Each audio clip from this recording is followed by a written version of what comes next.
তো রোজ দিনের মতোই আমি যাবো জিম, যেখানে পরেছি টি শার্ট তার সাথে একটা জেগিন্স, তো পরে নিয়ে আমি এখানে দেখাচ্ছিলাম একটু ঢং, মানে ক্যামেরার সামনে নিজেকে ভালোভাবে অবজার্ভ করে নিজেকে তো তারপর আমি চলে গেলাম জিমে।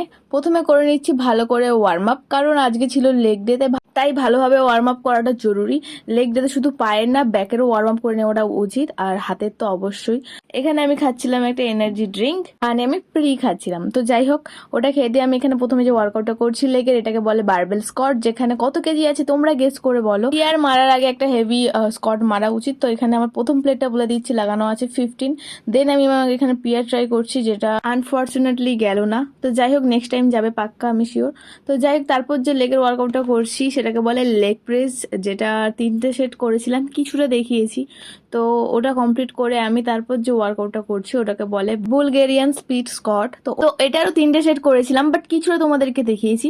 তো ওটাও কমপ্লিট করে লাস্ট যে ওয়ার্কআউটটা করছি এটাকে বলে লেগ কার্ল, যেটা এটা করার পর আমি আবার লাস্টে কাবজও মেরেছিলাম। তো লেগ ওয়ার্কআউট এখানেই শেষ আমার, আবার দেখা হচ্ছে অন্য কোনো ভিডিওতে। টাটা।